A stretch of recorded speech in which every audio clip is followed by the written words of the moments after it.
నిన్ను ఎదవనుకున్న వాళ్ళందరూ ఎదవలైపోయే రోజు ఒక రోజు వచ్చి దాగు.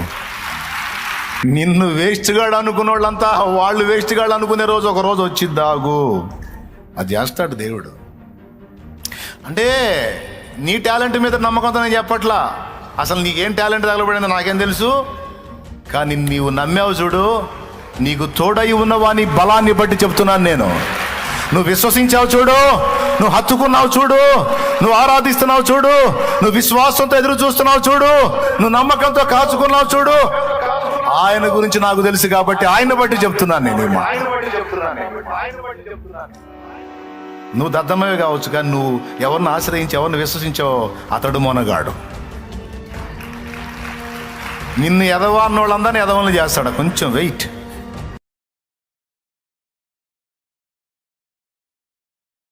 నిన్ను నా యేసయ్య చేతుల్లోకి తీసుకున్నాడమ్మా, అది వాస్తవం. నిన్ను నా తండ్రి చేతుల్లోకి తీసుకున్నాడు, అది వాస్తవం.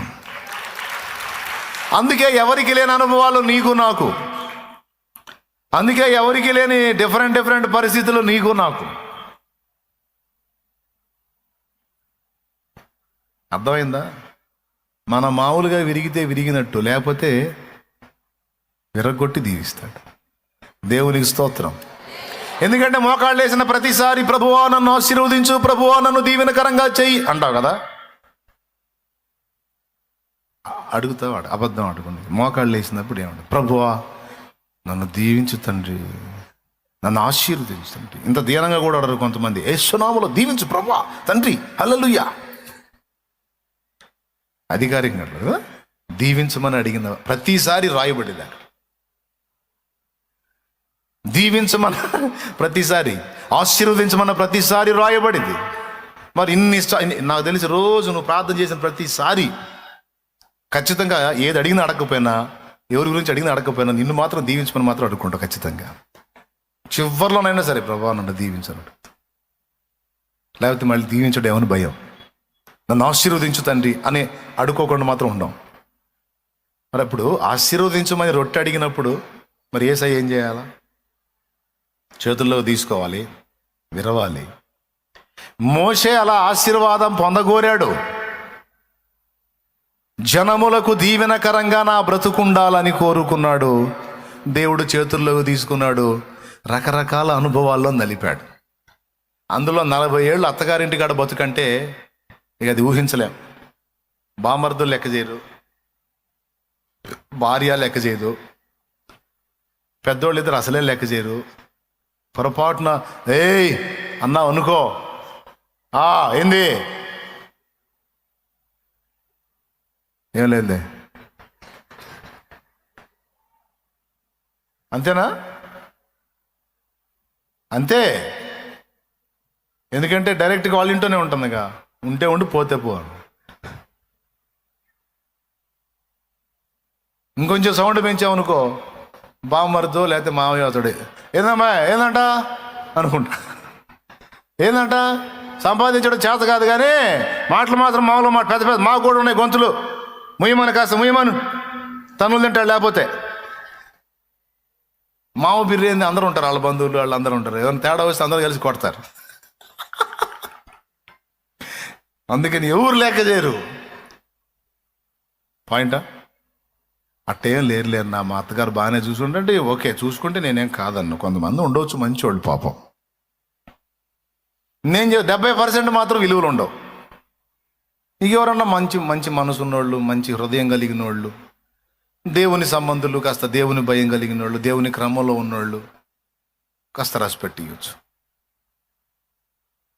అంతే. కానీ 70% మాత్రం మోసే బతుకు మాత్రం అగజాట్లే పాపం. ఇప్పుడు కనీసం మోషేకి లేకపోయినా వాళ్ళకైనా ఉండొద్దు. 40 ఏళ్ళు అల్లుడు దాసుడిగా పనిచేస్తుంటే కనీసం వాళ్ళు ఏదైనా ఒక ఇల్లు ఇవ్వద్దు, ఏదైనా అంత సొమ్ము ఇవ్వద్దు. ఆలోచించండి మీరు, ఏమైనా ఏర్పాటు చేశారా మోషేకి? పాపం లేదు, భార్య బిడ్డలు తీసుకొని బయలుదేరాడు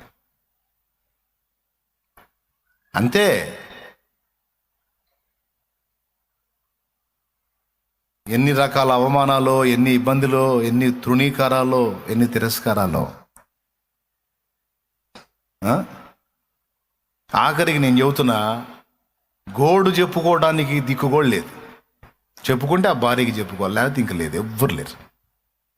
తల్లి లేదు, తండ్రి లేడు, తోడబుట్టినోళ్ళు లేరు, ఎవ్వరు లేరు. ఏమన్నా ఉన్నారేమో చెప్పండి. అక్కడ అహరోను కూడా దేవుడు చెప్పినప్పుడు వచ్చాడు. స్తోత్రం, హల్లెలూయా చెప్పండి. ఉన్నారా? మోషే అరణ్యపు అనుభవంలో ఎవరైనా తోడున్నారా?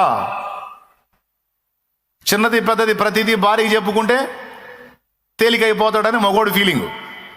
కొన్ని చెబుతాడు, కొన్ని చెప్పడు. కొన్ని చెబుతాడు, కొన్ని చెప్పడు. ఎందుకు? అన్ని ప్రతిదీ చెప్పుకుంటానికి నేనే ఆడదాన్న, ప్రతిదీ చెప్పుకోవడానికి నేను మగోడిని బిల్డప్ ఉంటుంది.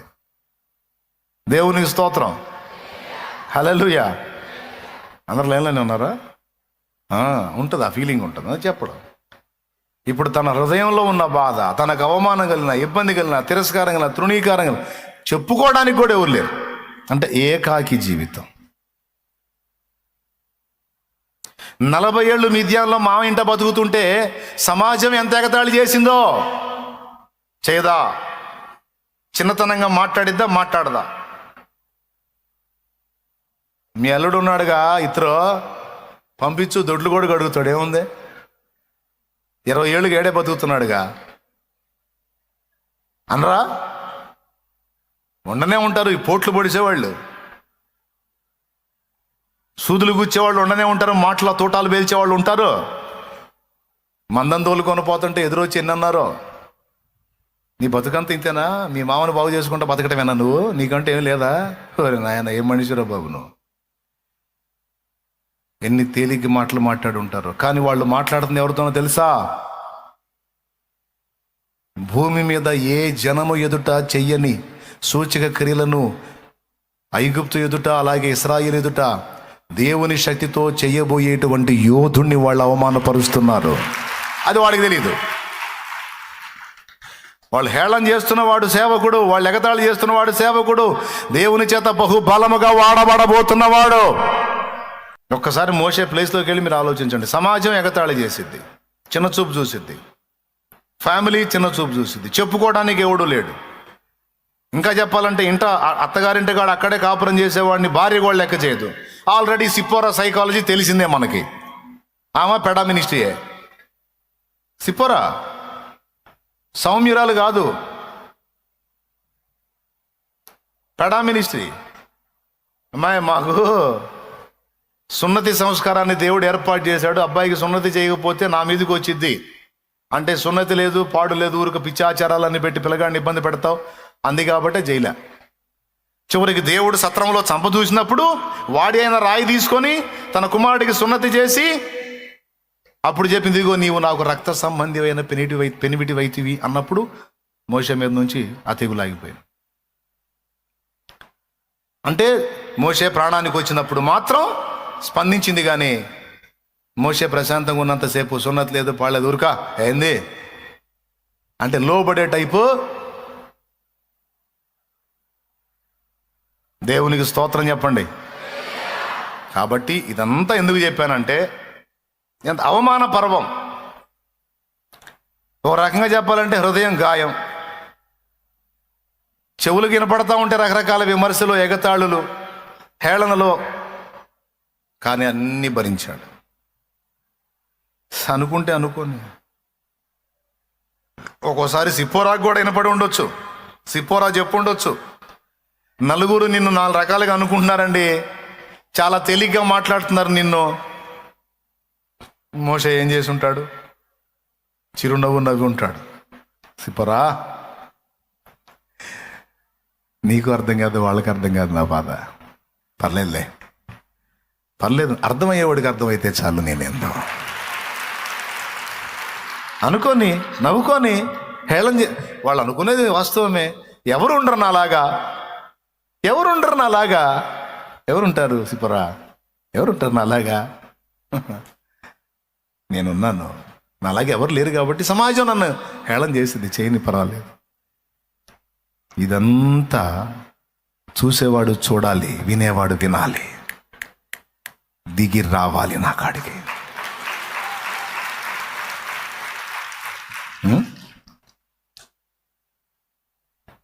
రావాలి, చేయాలి కార్యం. నాకైతే విశ్వాసం ఉంది. చూస్తున్నా నా దేవుని కార్యాలు, ఎదురు చూస్తున్నా.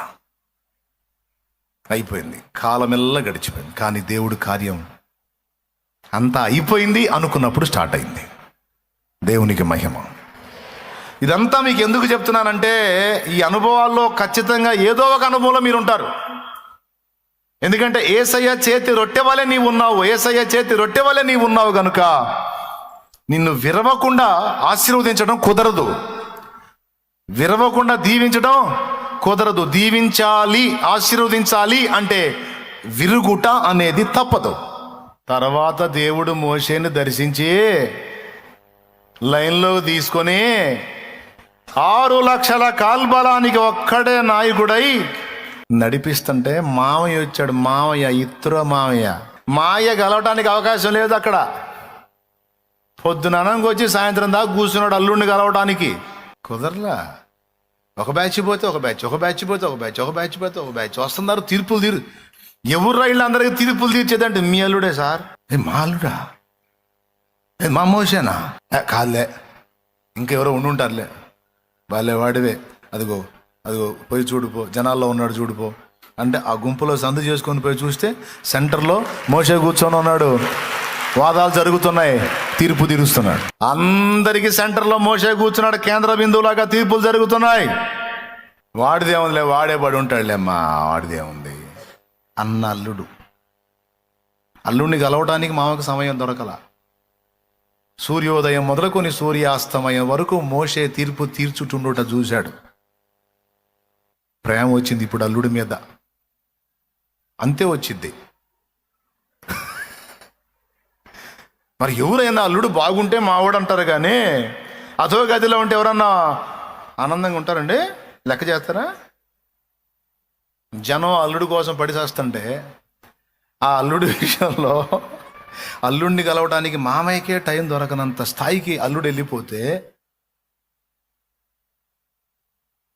ఐగుప్తు మొత్తం హడలెత్తిపోయింది. అగ్రరాజ్యమే గడగడ గడగడ గడగడలాడింది. అల్లుడికి తోడై ఉన్న దేవుని దెబ్బకి ఇవన్నీ తెలియవు మాయకి, ఇతర మాయకి తెలియవు. మొత్తం తెలిసి ఇతర మాయకి తెలుసుకున్నాడు. తెలుసుకొని వరే ఇంత మనగాడిన నా ఇంట పెట్టుకుంది నేను, అరే ఏదో ఎదవనుకున్నాను. అమ్మ నన్ను ఎదవని చేశాడుగా. నిన్ను ఎదవనుకున్న వాళ్ళందరూ ఎదవలైపోయే రోజు ఒక రోజు వచ్చి దాగు. నిన్ను వేస్ట్గాడు అనుకున్న వాళ్ళంతా వాళ్ళు వేస్ట్గాడు అనుకునే రోజు ఒక రోజు వచ్చి దాగు. అది చేస్తాడు దేవుడు. అంటే నీ టాలెంట్ మీద నమ్మకంతో నేను చెప్పట్లా. అసలు నీకేం టాలెంట్ తగలబడిందో నాకేం తెలుసు. కానీ నీవు నమ్మావు చూడు, నీకు తోడై ఉన్నవాని బలాన్ని బట్టి చెప్తున్నాను నేను. నువ్వు విశ్వసించావు చూడు, నువ్వు హత్తుకున్నావు చూడు, నువ్వు ఆరాధిస్తున్నావు చూడు, నువ్వు విశ్వాసంతో ఎదురు చూస్తున్నావు చూడు, నువ్వు నమ్మకంతో కాచుకున్నావు చూడు. ఆయన గురించి నాకు తెలుసు కాబట్టి ఆయన బట్టి చెప్తున్నాను నేను. నువ్వు దద్దమ్మవే కావచ్చు, కానీ నువ్వు ఎవరిని ఆశ్రయించి ఎవరిని విశ్వసించావో అతడు మొనగాడు. నిన్ను ఎదవా అన్నోళ్ళందరినీ ఎదవల్ని చేస్తాడు. కొంచెం వెయిట్. ఎంతమంది విశ్వసిస్తున్నారు అన్న? నేను మనస్ఫూర్తిగా నమ్ముతున్నా నా దేవుడిని. ఈ కార్యాలు నెరవేర్చగల సమర్థుడు నా దేవుడని మనసారా నమ్ముతున్నాను. నేను నిండు మనసుతో నమ్ముతున్నాను అన్న. డౌట్ లేదు నాకు డౌట్ లేదు. లైవ్లో ఉన్నాడు ఎవరన్నా జూమ్లో కనపడితే వాళ్ళు మీరు కూడా చెప్పండి, నా దేవుడు సిగ్గుపరచని దేవుడు. హల్లెలూయా, హల్లెలూయా. అందరూ నమ్మాలి. నన్ను కాదు, నిన్ను కాదు, నీకు నాకు తోడై ఉన్నవాడిని నమ్మాలి. మారిపోయింది ఒక దెబ్బకి మోసే పొజిషన్. ఇప్పుడు ఒకప్పుడు రాజు కుమార్తె కొడుకుగా ఒక రేంజ్ని మెయింటైన్ చేసిన పరిస్థితి నుంచి గొర్రెలు కాసే దాసుడు స్థాయికి వెళ్ళిపోయాడు కదా. ఇప్పుడు ఒకప్పుడు ఒక పొజిషన్లో ఉన్న నువ్వు ఇప్పుడు అట్టడుగు స్థితికి వచ్చి ఉండొచ్చు. ఈ అనుభవం అయిపోయిన తర్వాత మళ్ళా ఆనాడు ఐగుప్తు రాజు కుమార్తె కొడుకు, ఈరోజైతే ఇశ్రాయేలు సమాజం దేవుని జనమైతే, భూమి మీద ఆశీర్వదించబడిన జనమైతే, ఆ జనమునకు రాజు, ఆ జనమునకు నాయకుడు. మావయ్యకి ప్రేమ వచ్చింది. మావయ్య కాస్త ప్రేమయ్య అయిపోయాడు. స్తోత్రం. అయిపోయే అల్లుడు, ఏమాయా నిన్ను కలవటానికి వస్తే నాకు ఇంత టైం పట్టింది. ఏముంది మాయా, దేవుని కృప. దేవుడు మరి ఇంతమంది మీద తీర్పరిగా నియమించాడు. ఒకప్పుడు వాళ్ళే అన్నారు, ఎవడు మమ్మల్ని మా మీద నిన్ను తీర్పరిగా నియమించింది అన్నారు. ఆ ఎవడో ముందుకొచ్చి, వాళ్ళు ఎవడన్నాడో ఆ ఎవడే ముందుకొచ్చి నన్ను ఈ స్థానంలో నిలబెట్టాడు. నన్ను ఏదన్నా అంటే భలే పట్టించుకుంటాడు మావయ్య. మా దేవుడు సీరియస్గా తీసుకుంటాడు మావయ్య. ఎగతాళి చేసినా, వెటకారం చేసినా, హేళన చేసినా ఖచ్చితంగా పట్టించుకుంటాడు మావయ్య. మొత్తం రాసి పెట్టుకుంటాడు. పోయి మా మీద నిన్ను తీర్పరిగా ఎవడు నియమించను? అన్న ఈ మోషేని వాళ్ళ మీద తీర్పరిగా నియమించు. మీరు పొద్దుననంగా వచ్చారా మావయ్య? పొద్దుననంగా ఏంది అల్లుడు? అసలు ఏంది అల్లుడు? ఏంది ఏంది ఏంది వాట్ ఈస్ దిస్? చెప్పండి. వంకాయ పులుసుగా దేవుడి కార్యం.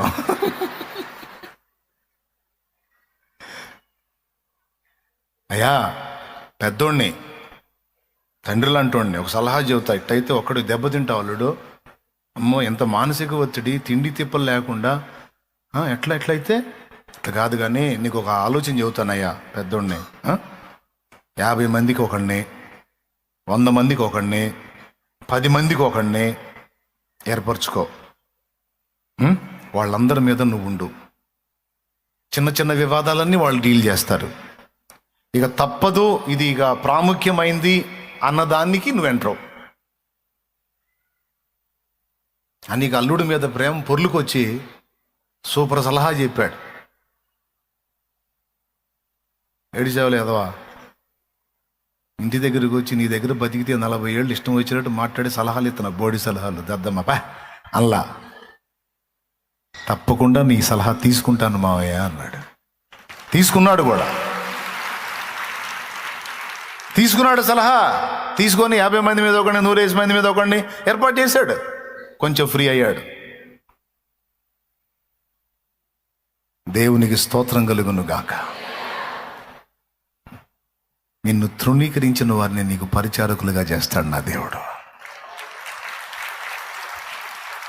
వాళ్ళే నీకు సపోర్ట్ చేసేటట్టు, వాళ్ళే నీకు సహాయకులు అయ్యేటట్టు, సహకారం అందించేటట్టు నా దేవుడు చేస్తాడు. అంటే మోషే లైఫ్లో చేశాడులే, అందుకని చెబుతున్నాను నేను. దేవునికి స్తోత్రం. ఎవరి లైఫ్లో చేశాడు. ఇవన్నీ నేను ఎందుకు చెప్తున్నానంటే, నీ ఆశలన్నీ పేకమేడలా కూలిపోయినా, నువ్వు అనుకున్నది ఒకటి అయింది ఇంకొకటి అయినట్టుగా నీ లైఫ్ తారుమారైపోయినా, ఏది ఎలా మారిపోయినా ఒక్కటి మాత్రం నువ్వు వదలొద్దు, అది విశ్వాసాన్ని అని చెప్తున్నాను నేను. ఓకే, ఏది వదలొద్దు? రైట్. ఇప్పుడు మీకు ఇంకొక వ్యక్తిని చూపిస్తా. ఇంకొక వ్యక్తి